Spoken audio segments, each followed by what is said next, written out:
Got my eyes straight ahead, got my head in the game. With the red light on, I'm just waiting for the change. Keep my head down low. Hi, Jay Fallon. Thank you for listening to The Slippery Slope. So, I never would have thought, all those years ago when I first started considering the slippery slope argument, concept, and having people talk about, hey, if we accept this, this will eventually take us to these other areas. We will be on a slippery slope, and society will start accepting, if we accept this, well, then I'm just going to move on and, oh, well, now we can accept that. We can accept this. And years ago, when I first started thinking about it or hearing about it, I never would have thought that this is where we would end up. Until now, you start looking and thinking, okay, so having a discussion or the idea that a medical practice would be giving out puberty blockers years ago would just to children would just be incomprehensible to society. In the early 2000s, you'd be sitting there going, what? How? Who? Why would you do that? That is criminal. But now we discuss, it's not even really a discussion necessarily. I mean, it's been happening. And the only thing that's kind of stopped it or really brought things out into the media at the moment is because of what they were doing up in Cairns, and it looks like going behind parents' back and administering puberty blockers. So there's a couple of things I want to bring up here. I'm going to read this headline first. I'll go into this little article for a little bit, but then we've got to look at the response from the ABC. The ABC reported on it as well. However, they've got to give their little slant to it. It's always that leaning towards, you'll see what I mean when I put it up. So let's check out. So first off, Queensland gender therapy pause and review terms revealed after unauthorised delivery at Cairns Sexual Health Clinic. For starters, what happened to back in the day where a sexual health clinic was just about, primarily people who would be maybe gotten themselves in a bit of trouble, maybe sex workers or people who are, maybe doing behavior that's not the best for the health, and then going and getting checkups and hopefully getting diagnosed or getting advice. But no, now it's gone to sexual health clinic. Hey, children, come along. The health minister explained why pausing, so they're just pausing, gender therapy meds for children was in their best interests. As if that's a discussion that needs to be had. I mean, of course it's in their best interest, but whatever. This is Queensland. It's in their best interest as new details emerge of how apparently unauthorised services were delivered in Cairns. Wow. Sometimes I've got to wonder, with all the stuff that we allow in our society, you got to wonder why we have so many big natural disasters like flooding. The temporary ban on new prescriptions of puberty blockers and hormone therapies to gender dysphoric children across the state. And I think gender dysphoric children, I believe the onus or the issue really comes back to parents encouraging this kind of thought process and behavior. Children might have a certain thought process going, but it's up to parents to sit down and have a decent conversation, a real conversation with their children, and explain why you are, how you are, what you are, and to put them on the right path.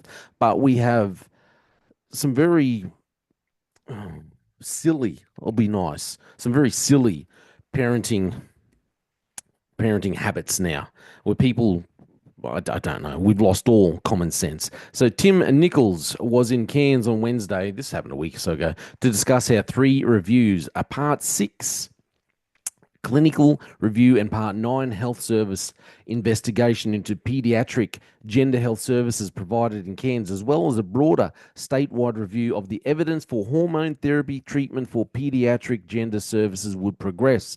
The state LNP government, which last year voted to ban puberty blockers at its annual National Party conference, initiated the reviews in the wake of a public interest disclosure over the apparently unauthorized provision of pediatric gender therapy services through the Cairns Sexual Health Services at Cairns North. He said the temporary ban on prescribing puberty blockers used to delay the onset of puberty in a child would remain in place until the state-wide review was completed.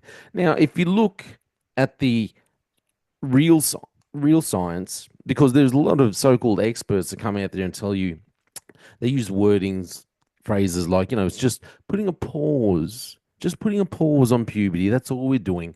They completely dismiss the actual evidence, the science that says this is affecting children in a extremely adverse manner. The long-term effects, extremely harmful, and we'll have to get into that more at another time. But it's just disgusting that we have even allowed this to go on. Children need care and respect, and the responsibility of the state is to ensure they are not put in harm's way. Now, this is the issue when we allow state to have so much control. It's not the responsibility of the state necessarily, it's the responsibility of the parents.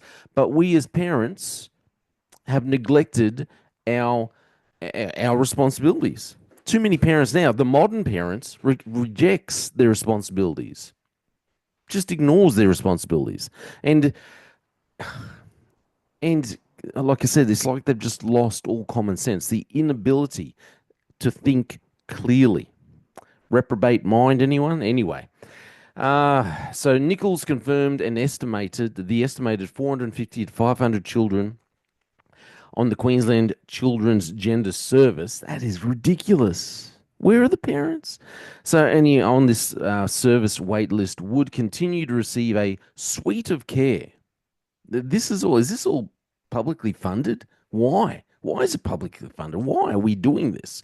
It should have nothing to do with government funding at all. So it's involving psychiatrists, psychologists, fertility specialists, pediatricians, social workers, and GPs. But they would not be able to access stage 1 and stage 2 hormone therapies.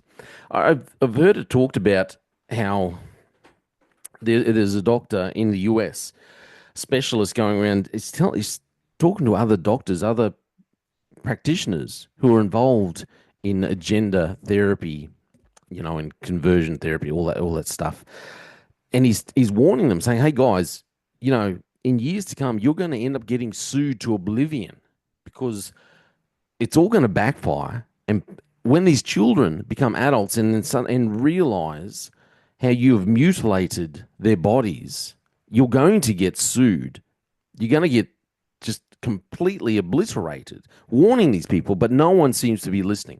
So listen, look, first off, I want to go to the news report that the ABC put up and just see the propaganda that comes out from the good old ABC. Kenny Godridge wouldn't be here today without gender-affirming care. It really is life or death.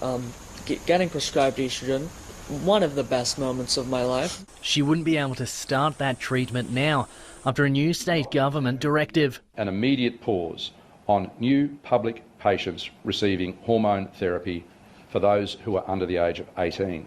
Existing patients will be exempt from the suspension. This comes amid allegations that... We've got to go talk about this. How the ABC starts off with their usual propaganda. Poor Kenny wouldn't be here today if Kenny wasn't allowed to access this kind of care. Let's not talk about how Kenny's parents probably should have done a better job of parenting. Or what they're really saying is Kenny because you could almost guarantee there's nothing else physically. It's not like there's a disease in Kenny's body. Kenny would have not been here today because Kenny was obviously probably thinking about ending Kenny's own life. So they're putting it down to, hey, Kenny received this care, that saved Kenny's life. In reality, the parents, the people who had an influence could have sat Kenny down and said, hey, this is not the way to go, Kenny. You are going to go on a path where you're mutilating your body. This is the truth. This is what you are. This is who you are. We need to find a way for you to be able to accept that. Talk to a psychologist, a psychiatrist. Go and talk to someone who can influence you in the right way, in the common sense way. But no, let's just go down the path of gender affirming care. And this is the way that the ABC starts to report off, because, they can't just report on things factually. They've got to give their little twist, left-wing twist to it. Cairns Sexual Health Service may have delivered unauthorised paediatric gender services to 42 children. The assessment, the diagnosis and the treatment of these children in Cairns appears not to have complied with the Australian clinical guidelines for the treatment of gender dysphoria in children and adolescents. An independent investigation into the facility has been ordered, with a report for the government within 10 months of a reviewer being appointed. The pause will remain in effect until such time as the government considers and acts on the outcomes of the broader review. When it comes to including politics in health policy, it's the most vulnerable members of the community that always suffer. The opposition says... Again, we have to have that person up there because we have to have the left propaganda into the story. No, don't just stick with the facts. Undertaking hormone therapy should be a decision made by an individual and their doctor, not by politicians. Greens... Yeah, that might be true, but it should be a decision made by an adult after a lot. I'll be honest, I don't think it's a wise decision. I don't think it's a good decision at all. However, you should not be putting this decision on the shoulders of a child. Never. MP Michael Berkman says the treatment is essential. For Kenny, she's concerned about the impact on her friends yet to receive the care that saved her life. I'm not going to sit here crying about how much this means to me, but it... Again, the care, it's not care, in my opinion. It's not care, that medical treatment that saved her life. It's not like Kenny was suffering from an incurable or a disease that was about to take Kenny's life. Kenny was probably having suicidal thoughts, and this is what was going to end. So Kenny should have been treated for those kinds of thoughts, not just, okay, we're going to acquiesce to these issues that you have in your mind, these delusions. Kenny should have been spoken to by Kenny's parents and guided in the proper manner. But reprobate minds cannot think properly. It really does. It means the world to me and my friends and my whole life. Alex Brewster, ABC News. Oh my goodness. Okay, let's just check out what Trump has said. This is what Australia needs right now. We need to go back when it comes to this gender insanity. We need to go back, okay? We need to get rid of it, and we need some leadership like what Trump is doing over in the US. This is what he said. And unfortunately, we're not going to get this kind of leadership. I don't know if we're going to get it. I don't know if we're just too far down the slippery slope politically. I don't think any of our politicians have the guts to stand up for what we need. But this video here, this is the kind of leadership we need at the moment when it comes to this gender stupidity. The left-wing gender insanity being pushed on our children is an act of child abuse. Very simple. Here's my plan to stop the chemical, physical, and emotional mutilation of our youth. On day one, I will revoke Joe Biden's cruel policies on so-called gender-affirming care. Ridiculous. A process that includes giving kids puberty blockers, mutating their physical appearance, and ultimately performing surgery on minor children. Can you believe this? No, I will can't. sign a new executive order instructing every federal agency to cease all programs that promote the concept of sex and gender transition at any age. See that? Stopping the funding. This is the thing. We have people out there running these programs, and they have their own agenda, and it's not so very hidden. And it's an agenda to mutilate our children's bodies And even we know in the future it's going to all backfire. It will all backfire on them. And there's so many stories about children who've grown up, they've gone through this process, and now so much regret, living with this regret, and they have to live with the actions, they have to live with the decisions that they made as a child and that were encouraged by their parents and by adults who should have known better. Anyway.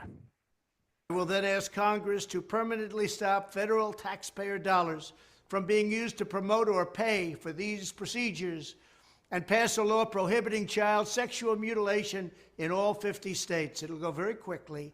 I will declare that any hospital or healthcare provider that participates in the chemical or physical mutilation of minor youth will no longer meet federal health and safety standards for Medicaid and Medicare and will be terminated from the program immediately. Furthermore, I will support the creation of a private right of action for victims to sue doctors who have unforgivably performed these procedures on minor children. Okay, this is the kind of thing that we need, the kind of leadership that we need in Australia. We need to stop federal funding, state funding. No government in Australia should be funding any of this kind of medical treatment, especially to our children, but none of it at all. Whether it's children or adults, we should not be funding it. There should be no public funding for this kind of for this kind of medical treatment at all. And we need to make the way clear so that doctors understand that if they keep doing this, if doctors, medical practitioners see that they're going to be sued down the track because of their actions now, if they start to understand that they're going to be getting in trouble because of their actions, because they have assisted in the mutilation of our young children, you'll see it all start to dry up. You'll see these kinds of medical practices dry up. That's what we need to do. Open the doors so that, hey, all these doctors are going to be, no, we cannot do this. It's a child. I'm going to be opening myself up for being sued years down the track. And we need to stop all government funding across the board.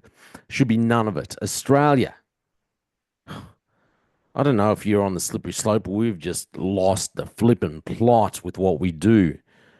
What have we become? We have lost the plot. It's like we're just one nation with a reprobate mind, cannot think. And our politicians, no guts, no courage. None of them. It's hard to see any of them that stand for righteousness and stand up for our children, whether it's the unborn or the born. Crikey. My name's Jay Fallon. This is all just my opinion. Let me know what you think. Please like and share. Check out my music, Jay Fallon Music, on Spotify or Apple or wherever you want to play it. Get it from. Buy it. Stream it. My name's Jay Fallon. Thanks for listening to The Slippery Slope. They just fuel the desire that will take me higher. I'm on fire because nothing's going